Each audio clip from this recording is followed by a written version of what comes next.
ya pada anggota tubuh tertentu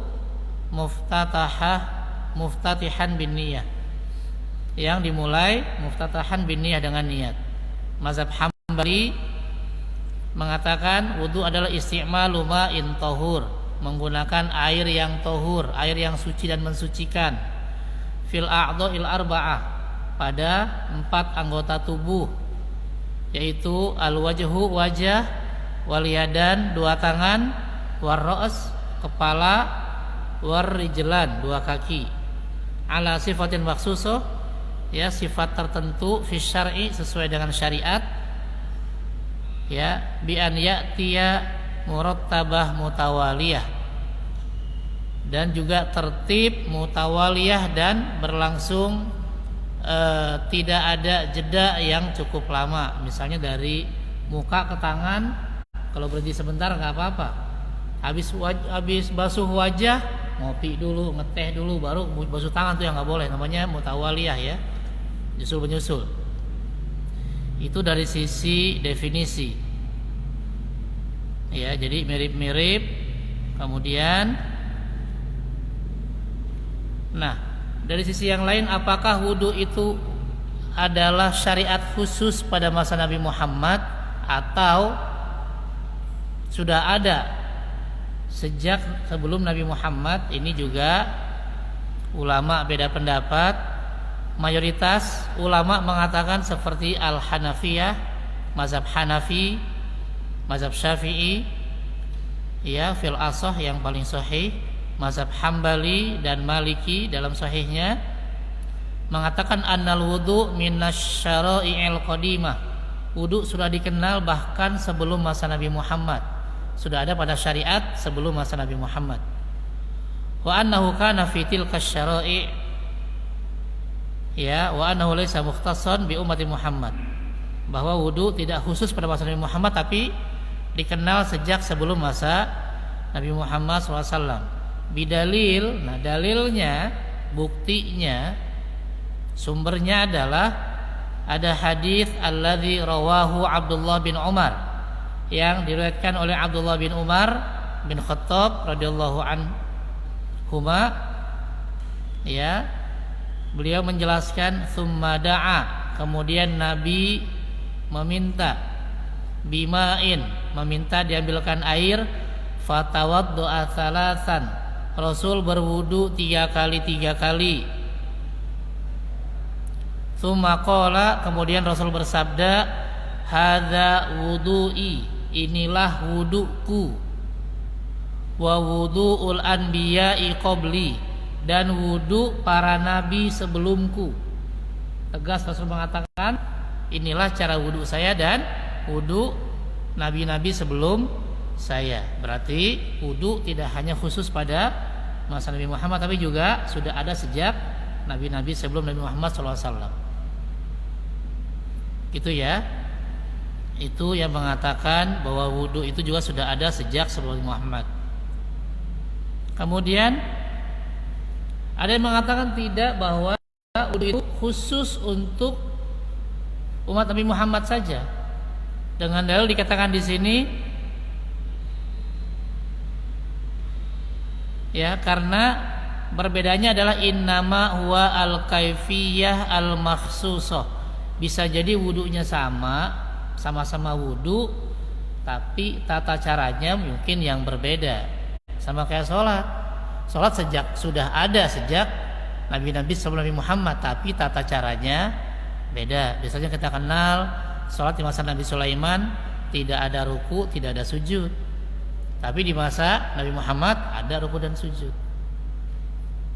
Berarti bisa jadi juga wudu begitu, tata caranya mungkin agak berbeda. Kenapa? Karena nanti ada hadis yang mengatakan bahwa untuk mengetahui umat Nabi Muhammad nanti di hari kiamat adalah dilihat dari bekas wudunya. Nanti bersinar di sana. Umat Nabi Muhammad biasa wudu, maka nanti di hari kiamat kelihatan, oh itu umat Nabi Muhammad. Kenapa? Kelihatan beda, anggota wudunya bersinar terang, yang mengkhususkan antara umat Nabi Muhammad dengan umat selain Nabi Muhammad sallallahu alaihi wasallam. Itu, ya.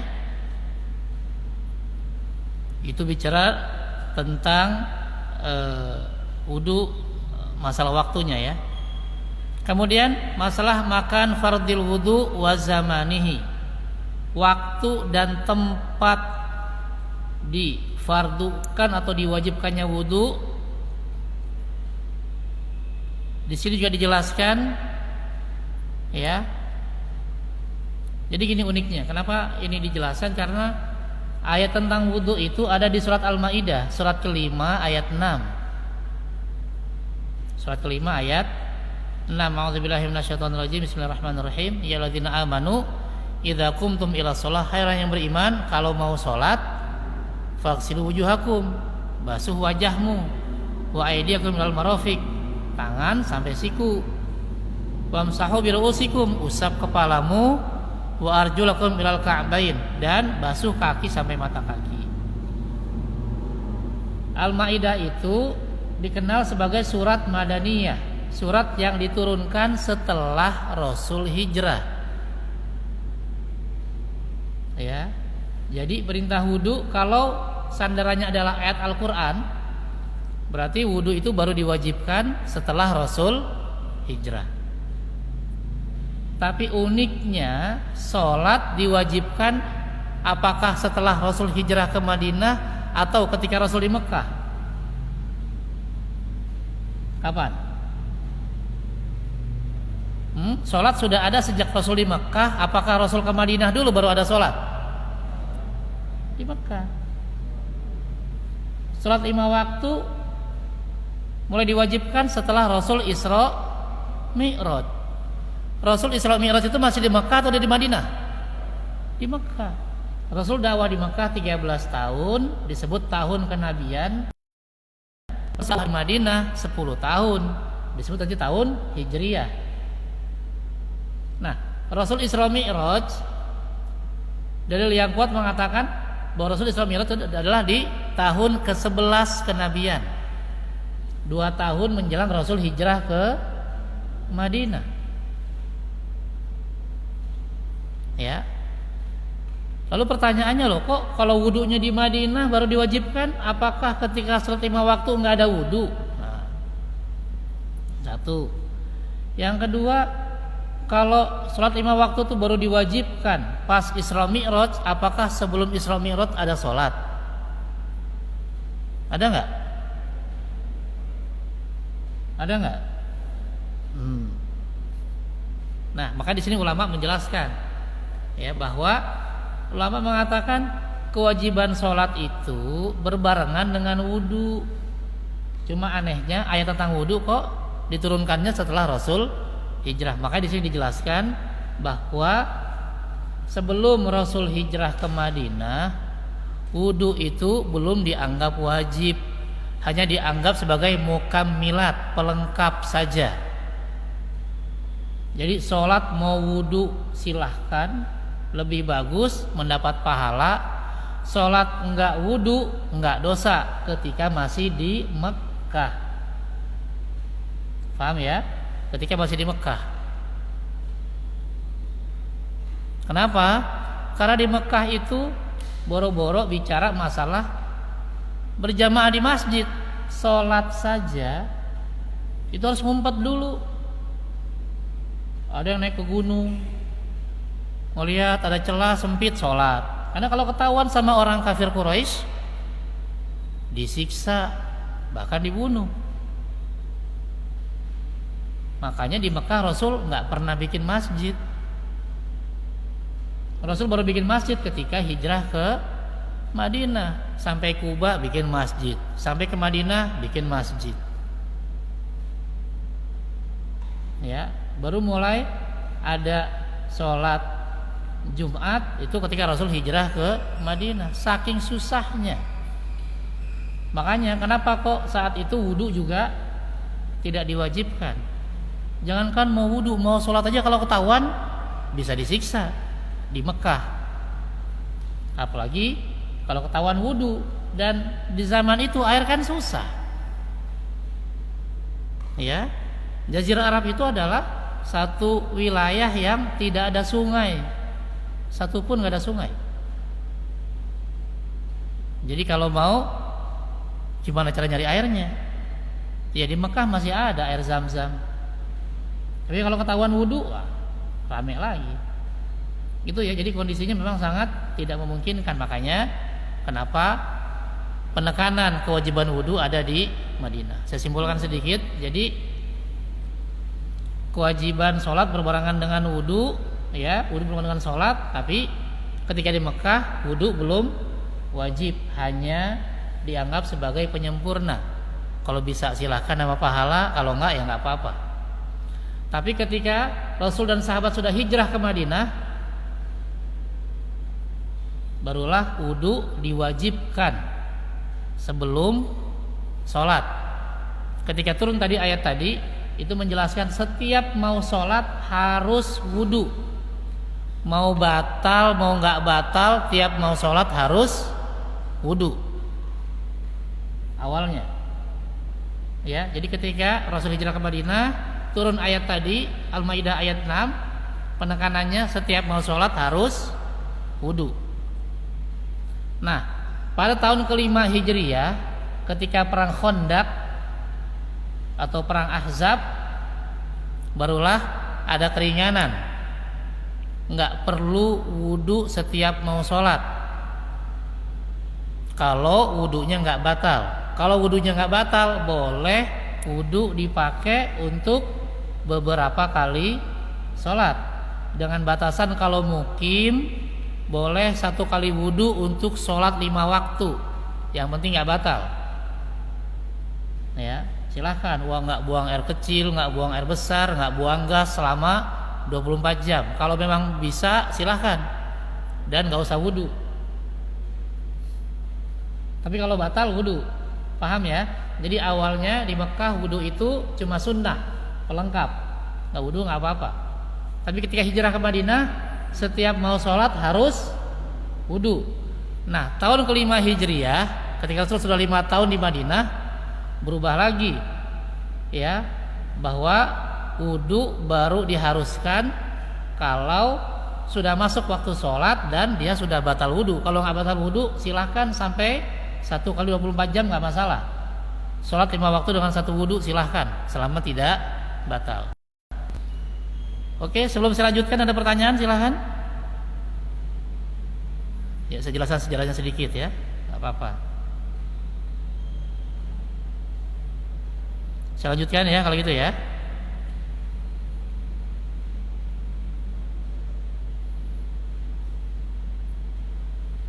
Iya, iya. Ada pertanyaan? Ayo silahkan.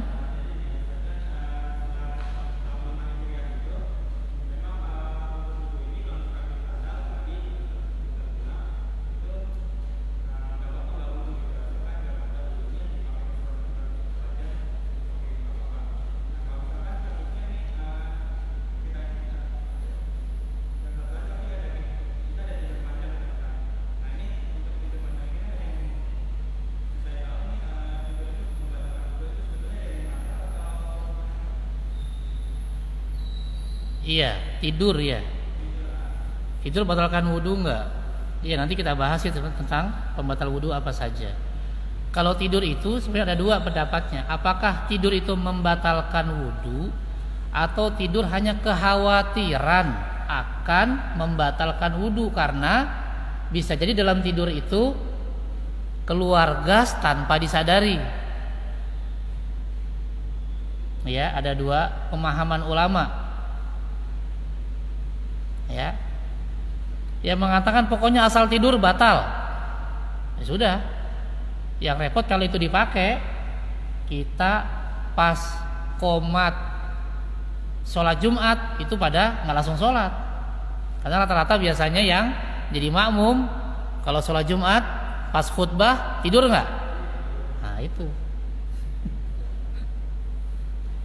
Untungnya kita itu pakai mazhab Syafi'i.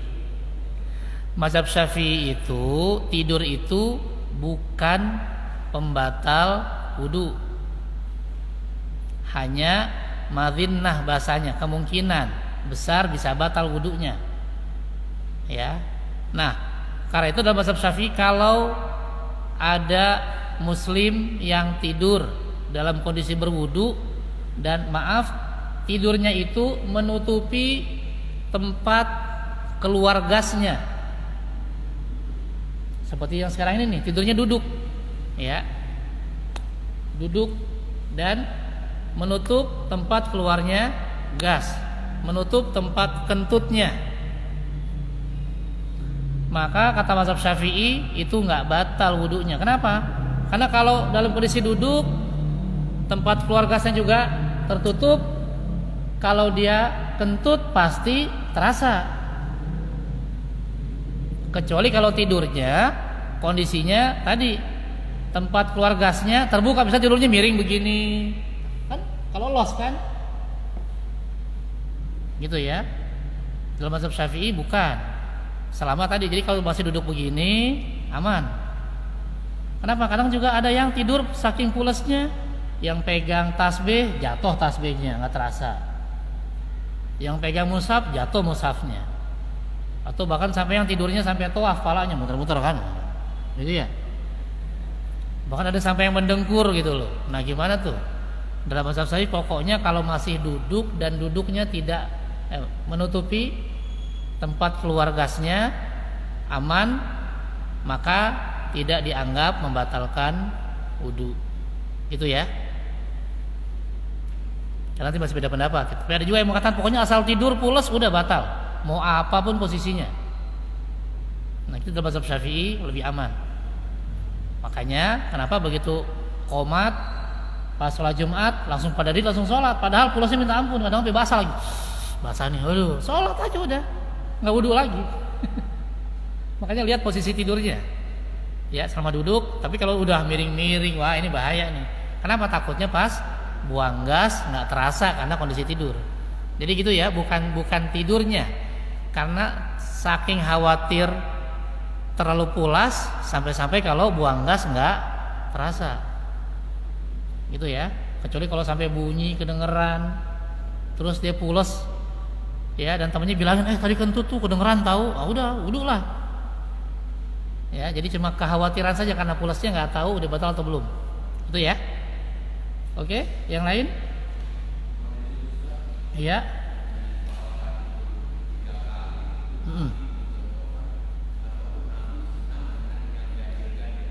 Iya.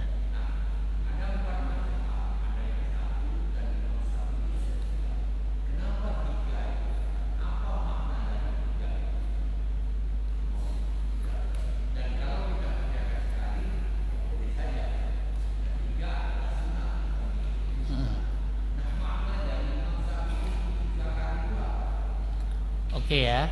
Iya, untuk yang hadis tadi 3 kali itu memang perbuatan Nabi. Hadis dari Abdullah bin Umar bin Khattab. Ya. Tadi dijelaskan ya kata Abdullah bin Umar, Rasul minta diambilkan air, kemudian Rasul wudu 3 kali semuanya. Baru Rasul bilang ini wuduku dan wudu nabi-nabi sebelumku. Oke ya.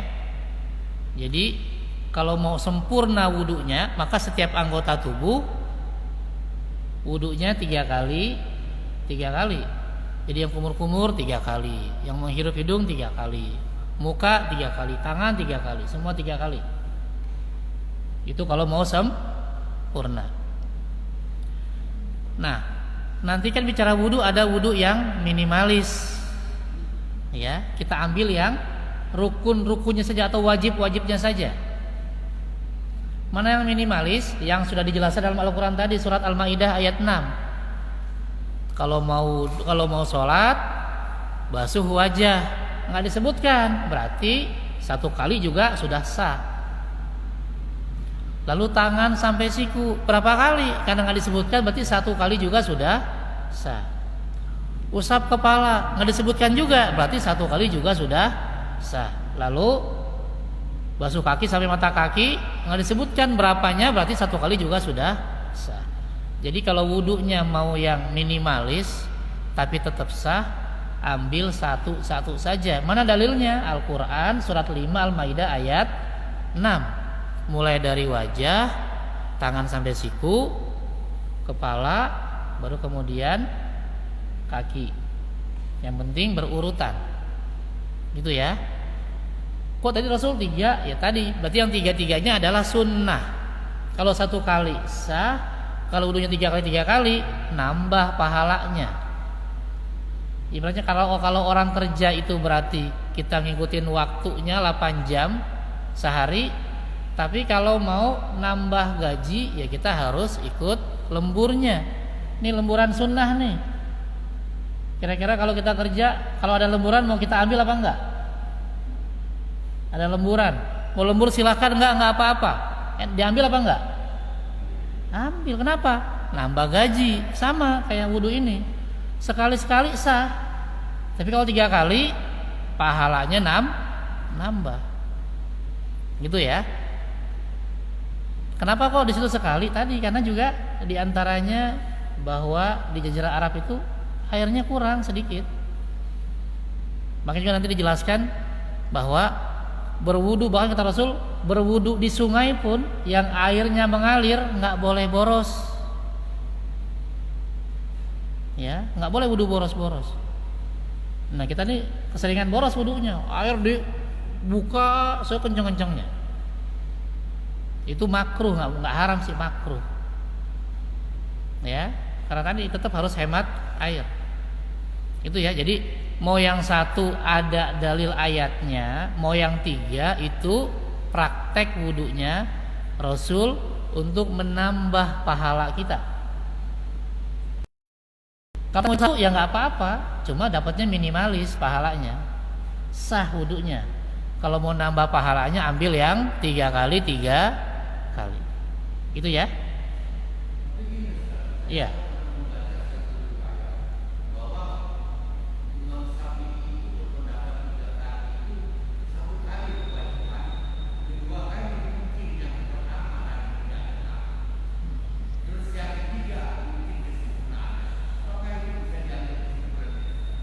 Oke, tadi ya untuk masalah 3 kali atau witir ya.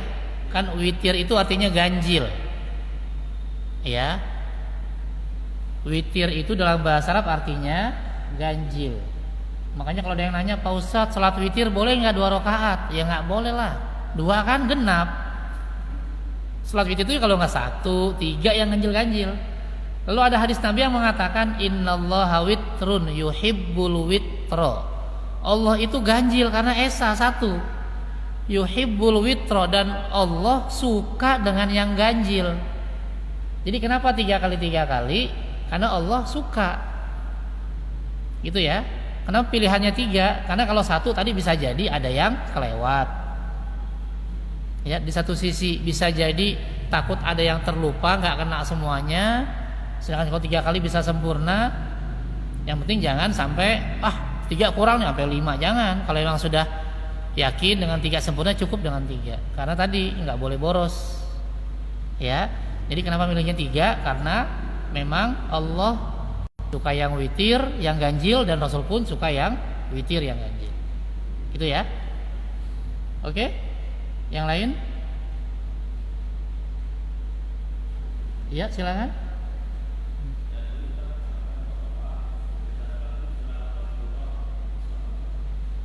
Iya. Iya. Oke. Iya. Salat 5 waktu itu kewajibannya setelah Rasul Isra Mi'raj. Itu tahun ke-11 kenabian atau 2 tahun menjelang Rasul hijrah. Ya. Nah, lalu dari awal dakwah sampai tahun ke-11 tuh ada nggak perintah sholat? Ada. Ketika turun surat Al-Muzammil, surat ke-73. Ya. Bismillahirrahmanirrahim. Ya ayyuhal muzammil, wahai orang yang berselimut. Siapa? Rasulullah. Karena ketika lagi jalan, ya, di tengah jalan dipanggil Muhammad, tengok kanan kiri, Muhammad, cari lagi depan belakang, Muhammad. Ada yang manggil tapi nggak ada orangnya. Kan makin bingung, makin takut. Begitu Rasul nengok ke atas, ngelihat malaikat Jibril dalam rupa aslinya dengan 600 sayap, nutup itu semua langit. Takut nggak? Ya takut lah. Langsung buru-buru pulang, menggigil, minta zammiluni, zammiluni, selimuti aku, selimuti aku. Baru turunlah surat Al-Muzammil, wahai orang yang berselimut. Karena kan belum kenalan sama malaikat Jibril. Awalnya turun surat Al-Alaq, dipeluk lagi kan, 2 kali takut akhirnya. Apa perintahnya? Qumil laila, bangunlah di waktu malam untuk sholat. Jadi kewajiban sholat yang pertama bukan sholat 5 waktu, tapi sholat malam atau sholat tahajud. Mana dalilnya? Surat 73 ayat 1-4. Illa qalila, kecuali sedikit. Berapa lama sholatnya? Bukan dibatasi oleh rakaat, tapi oleh waktu dulu. Nisfahu, nggak usah lama-lama. Tahajud cukup setengah malam. Jadi kalau isya sampai subuh 9 jam, tahajudnya cukup 4,5 jam. Lama nggak? Enggak. Bayangkan ya. Jadi di awal-awal Rasul dakwah dan as-sabiqunal awwalun, orang-orang yang pertama kali masuk Islam, itu kewajiban ibadahnya sholat tahajud setengah malam. Awin kus minhu qalila, kalau nggak kuat setengah malam, boleh kurangin dah 1/3 malam aja atau 3 jam. Auzid alaihi, atau kalau kuat setengah malam dan mau nambah silahkan, tambahkan sampai sekitar 2/3 malam atau 6 jam sholatnya. Jadi pilihannya, kewajiban sebelum sholat 5 waktu adalah sholat tahajud yang diwajibkan setiap malam. Terserah mau paket hemat 3 jam, paket standar 4,5 jam, atau paket lengkap 6 jam. Silahkan pilih yang mana. Dan itu setiap malam, dengan kondisi sambil dicari-cari sama orang-orang kafir Quraisy. Kalau ketahuan udah disiksa, bahkan dibunuh. Ya. Baru kemudian ketika Rasul Isra Mi'raj, turun kewajiban sholat 5 waktu, maka sholat tahajudnya berubah dari wajib jadi sunnah. Mana buktinya? Lihat tadi surat 73 lagi, Al-Muzammil ayat 20, ayat terakhirnya.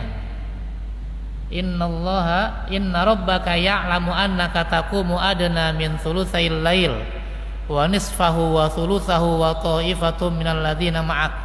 Sesungguhnya Tuhanmu tahu bahwa kamu, wahai Muhammad, berdiri sholat malam kurang dari 2/3 malam, atau setengah malam, atau 1/3 malam. Pilihannya itu 6, 4,5 atau 3 jam setiap malam. Wa ta'ifatum minal ladzina ma'ak, dan juga orang-orang yang mengikuti kamu, para sahabat Nabi. Baru nanti di tengah-tengahnya ada kata-kata ya bahwa Allah tahu dan banyak kesulitan, maka itu Allah ringankan. Nah, kata-kata ringan itu merubah yang wajib jadi sunnah. Kenapa? Karena siang hari ada yang sibuk mencari nafkah, ada juga yang dalam kondisi sakit, ada juga yang berjihad. Ya, karena itu ya sudahlah, dirubah jadi sunnah. Ya. Jadi kalau kita disuruh milih, pilih mana?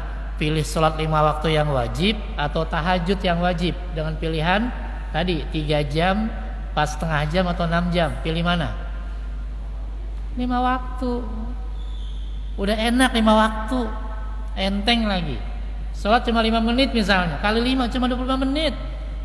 Tahajud minimal 3 jam.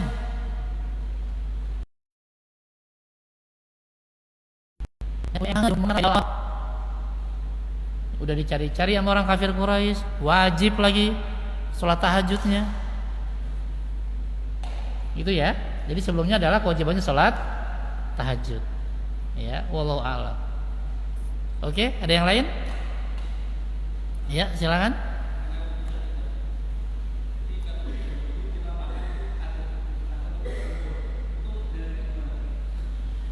Iya, Jadi nanti ada hadis Nabi atau ada hadis dari Utsman bin Affan. Utsman bin Affan manggil budaknya untuk bawakan air. Fada'a biwadu'in. Ya, kalau wudu artinya adalah perbuatan wudunya, ibadahnya. Kalau wadu adalah air wudunya. Setelah itu Utsman berwudu.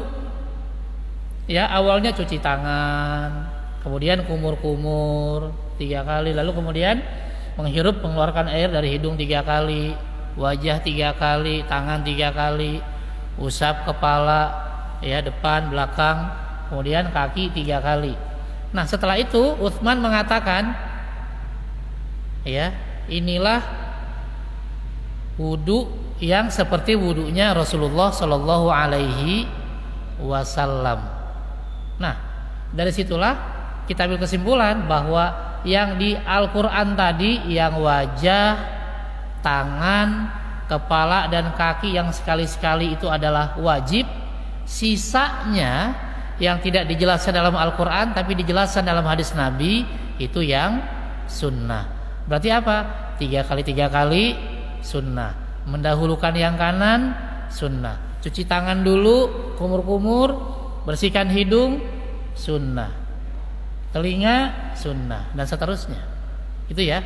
Jadi yang wajib adalah yang dijelaskan dalam Al-Quran, yang 4 tadi. Wajah sekali, tangan sampai siku sekali, kepala sekali, dan kaki sampai mata kaki sekali. Sisanya itu sunnah, termasuk tadi yang kumur-kumur. Dijelaskan dalam hadis Nabi tapi di Quran tidak dijelaskan, itu yang nambah pahala. Jadi kalau saya wudu nggak kumur-kumur sah. Karena kan di Quran nggak dijelaskan nggak kumur-kumur, ya kan? Setelah wudu makan kumur-kumur. Nah, nanti itu apakah, pertanyaannya apakah kalau kita makan membatalkan wudu? Tidak. Cuma kalau kita makan, apalagi maaf mungkin giginya ada yang bolong,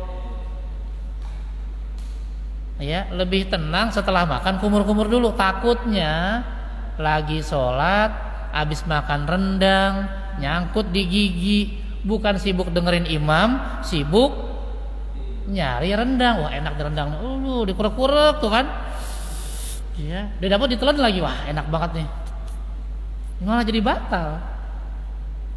Gitu ya. Jadi kenapa dikumur-kumur tadi untuk membersihkan. Kalau Nabi kan bahasanya nggak kumur-kumur. Kan sudah kita bahas kemarin masalah sikat gigi. Laula an asyqa ala ummati, kalau tidak memberatkan umatku, la amartuhum bisiwak, pasti aku perintahkan mereka untuk nyikat gigi sebelum wudu. 1. Lalu ada hadis yang mirip, laula an asyqa ala ummati, kalau tidak menyusahkan umatku, la amartuhum bisiwak, aku perintahkan sikat gigi sebelum sholat.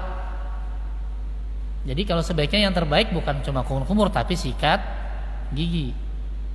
Nah, kalau di zaman Nabi bahasanya siwak itu kayu, ya, batang ranting kayu, ya, jangan batang yang gede banget, ranting kayu yang kecil.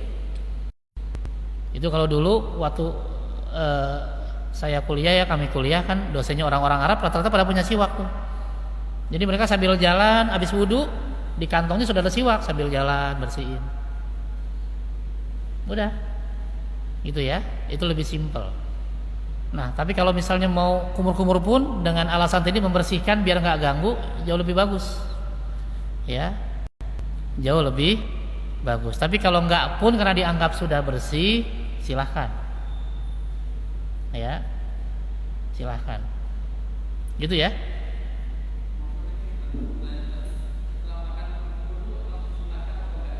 Setelah makan kumur enggak,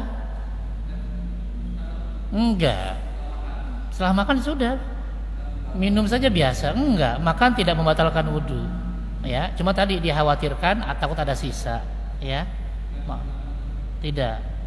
Makanya tadi bahasa Nabi adalah siwak saja untuk membersihkan, ya, oke? Karena makan tidak membatalkan wudu, ya. Ada yang lain? Iya.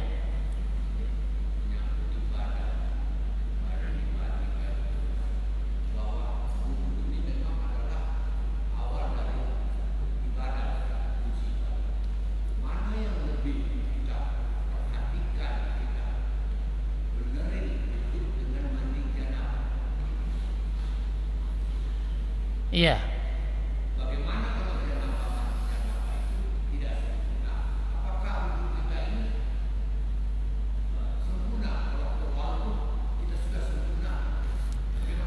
Oke ya. Wudu dan mandi wajib. Bedanya apa? Kalau wudu itu untuk mengangkat hadas kecil. Mandi wajib mengangkat hadas besar. Jadi kalau wudunya nggak sempurna, gimana? Ya berarti masih dianggap hadas. Padahal salah satu syarat sah sholat adalah suci dari hadas dan najis. Jadi kalau kita wudunya tadi wajib-wajibnya nggak sempurna, misalnya cuci muka tapi cuma segini doang, bagian dahi nggak kena, nggak sah. Wudunya nggak sah berarti sholatnya tidak sah, karena salah satu syarat sah sholat adalah wudu. Termasuk kalau kita hadas besar misalnya, ya mimpi gitu ya, mimpi yang sampai mengeluarkan air mani,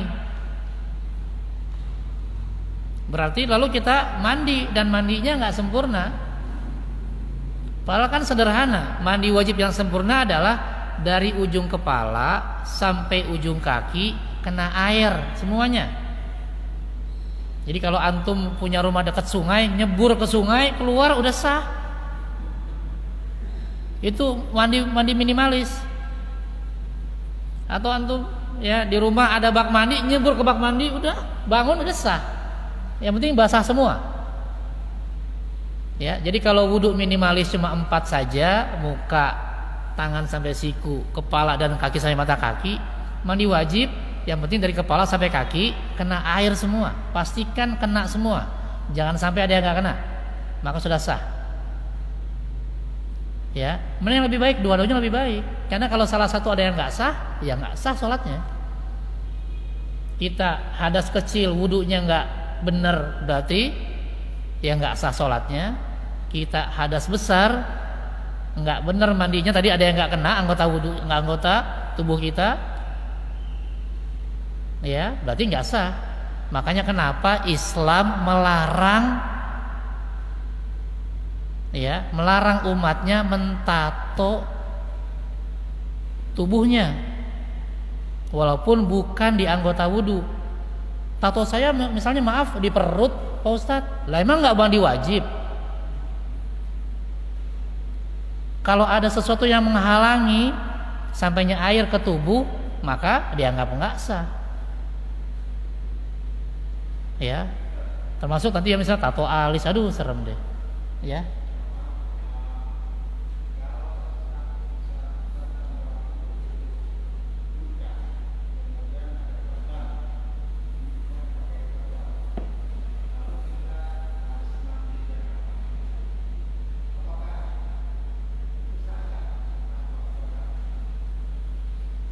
Iya, kita ada luka di badan, kemudian kita perban lukanya, terus kita hadas besar, harus mandi wajib. Gimana nih? Lihat kondisinya dulu, apakah lukanya itu boleh kena air? Kalau lukanya boleh kena air, ya harus kena juga di situ airnya, walaupun nggak dibuka. Ya, kena air, misalnya pakai Densoplas gitu, Hansaplas gitu ya. Tapi kalau memang boleh kena air ya buka. Kalau khawatir dengan ditutup itu nggak kena, buka. Tapi kalau kata dokter bilang ini nggak boleh kena air ya, kalau kena air nanti lukanya nggak sembuh-sembuh, ya udah nggak boleh kena air. Ya, sah. Ya, tapi yang lain yang nggak luka harus kena air. Maka yang penting tadi bahasa ulama itu imrorul ma, ya, air itu harus lewat ke seluruh tubuh kalau mandi wajib. Itu aja sederhananya. Kalau ngikutin Nabi nanti stepnya ada. Kalau ngikutin Nabi itu mandi wajibnya pertama Rasul masuk kaki kiri, kemudian cuci tangan dulu 3 kali, kemudian bersihkan kemaluannya dulu, kemudian berwudu seperti wudunya sholat. Baru kemudian ya apa namanya, ke kepala, air tuangkan air ke kepala 3 kali, ke bagian kanan 3 kali, ke bagian kiri 3 kali sambil ditekan-tekan. Kalau kita sekarang pakai sabun lah. Baru setelah selesai semua, sebelum keluar kamar mandi Rasul cuci kaki, baru keluar dengan kaki kanan. Itu stepnya mandi yang sempurna. Tapi kalau kita lupa gimana nih? Udah pokoknya dari kepala sampai kaki kena air semua, sah. Nah, makanya tinggal tergantung, tato itu nutupin kulit nggak? Ya, kan ada tato yang permanen, ada tato yang temporal. Kalau yang temporal kan dia di atas kulit kan? Yang temporal kan di atas kulit, yang 3 hari baru hilang. Itu di atas kulit. Itu dipastikan kalau wudu ya nggak sah wudunya, karena kan dia nggak kena kulit. Nah, kalau tato yang permanen itu di bawah kulit atau di atas kulit, itu aja. Kalau di dalam kulit, tapi berarti kulit kena nggak? Kalau kulit kena air berarti tetap sah. Cuma tetap tatonya haram, nggak boleh. Bukan oh berarti sah boleh dong tato, enggak, beda ya, beda hukumnya. Tetap tato nggak boleh. Cuma kalau dia, saya nggak tahu nih, tinggal tanya dokter aja ya, atau tanya dokter kulit, apakah tato itu di bawah kulit atau di atas kulit. Kalau tato di atas kulit berarti nggak sah nanti toharohnya. Tapi kalau tatonya di bawah kulit, sah tetap toharohnya, karena yang penting kena kulit. Misalnya nih, saya pakai jam tangan begini aja, rapet, saya wudu, ini nggak sah. Kenapa? Karena ada air yang nggak kena kulit. Saya pakai cincin misalnya. Ya, jadi apapun yang menghalangi kulit itu bisa bikin wudu atau mandi wajib nggak sah. Jadi harus kena kulit, betul-betul kena semuanya, jangan sampai ada yang menghalangi. Gitu ya, kecuali tadi kasusnya karena luka diperban dan nggak boleh kena air, karena memang anjuran dokter bilang jangan kena air biar cepat sembuh dan seterusnya. Tapi asalnya semua harus kena air, baik anggota wudu maupun pas mandi wajib. Gitu ya. Nanti kita tanyakan ke dokter nih, kalau tato yang permanen itu dia di bawah kulit atau di atas kulit, itu aja. Kalau di bawah kulit berarti tetap sah. Tapi kalau dibilang oh enggak, ini di atas kulit, berarti enggak sah wudu dan mandi wajibnya. Ya, wallahu a'lam. Oke? Ya, silakan Pak Haji.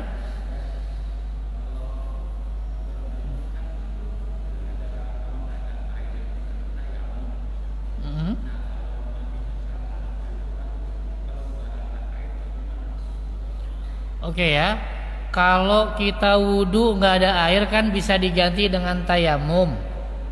Kalau mandi wajib nggak ada air, ganti pakai apa? Nah, di zaman Nabi memang ada sahabat yang ya malam hari dia mimpi basah, keluar air mani. Akhirnya dia guling-gulingan di padang pasir. Guling-gulingan. Ya, akhirnya dibilangin, dikasih tahu bukan begitu. Ya, wudu atau mandi wajib kalau nggak ada air cukup diganti dengan tayamum. Jadi tayamum itu pengganti wudu, juga pengganti mandi wajib. Ya. Jadi fungsinya bisa dua, tidak hanya pengganti wudu, juga pengganti mandi wajib. Oke? Ada yang lain? Ya, kita belum bahas tentang wudunya nih ya, baru mukadimahnya nih ya. Yang penting kita paham ya. Yang penting kita paham. Sedikit saya bacakan di sini bahwa para ahli fikih ala anna man ankara wujubal wudu lis shalah yukfar.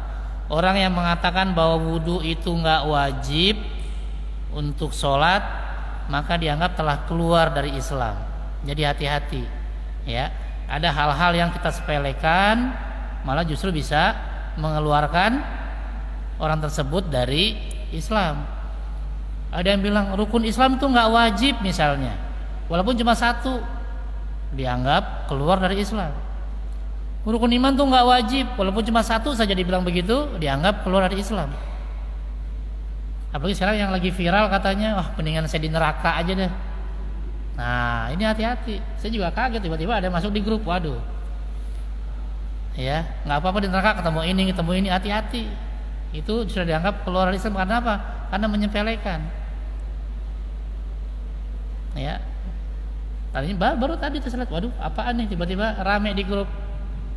Ternyata ada yang ya ngomong ngaco sana sini, saya bisa baca Yasin dan seterusnya, tapi ujung-ujungnya saya mendingan di neraka aja deh. Ntar ketemu artis-artis, ketemu Michael Jackson, ketemu siapa, na'udzubillah min dzalik. Kalau yang ngomong begini orang Islam, khawatir dia sudah keluar dari Islam, khawatir ya. Jadi termasuk wudu ini saja, dia bilang wudu nggak wajib buat sholat, itu khawatir sudah keluar dari Islam. Makanya kalau bercanda hati-hati dengan masalah-masalah ibadah ini. Ya intinya kalau ada yang mengatakan salah satu rukun Islam atau salah satu rukun iman dianggap nggak wajib, ya maka ulama mengatakan dia sudah keluar dari Islam. Kan ada tuh statement begitu ya. Wah nggak usah percaya sama akhirat, itu kan hanya hayalan. Waduh, ngeri. Walaupun yang ngomong sudah tokoh, ya kan? Dianggap tokoh, dianggap ketua umum partai. Kalau ngomongnya begitu sudah dianggap keluar dari Islam. Yang dengar tepuk tangan lagi. Waduh, nggak tahu tuh mau ikut ikutan keluar apa enggak. Ya, karena inti dari ajaran Islam adalah rukun Islam dan rukun iman, itu yang paling minimal. Kalau itu saja sudah gak dipercaya, mau apa lagi? Ya, nah toharah wudu bagian dari pelaksanaan sholat, rukun Islam yang kedua. Kalau itu dianggap nggak wajib kan bahaya. Gitu ya? Oke, itu tambahannya deh. Ada pertanyaan? Berarti kalau tidak nanti kita lanjutkan ya, masih kajian wudu ya, tentang cara-cara wudunya yang sempurna ya. Oke, cukup. Ya, kita akhiri dengan baca hamdalah. Alhamdulillahirabbil alamin. Subhanakallahumma wa bihamdika asyhadu an la ilaha illa anta astaghfiruka wa atubu ilaik. Assalamualaikum warahmatullahi wabarakatuh.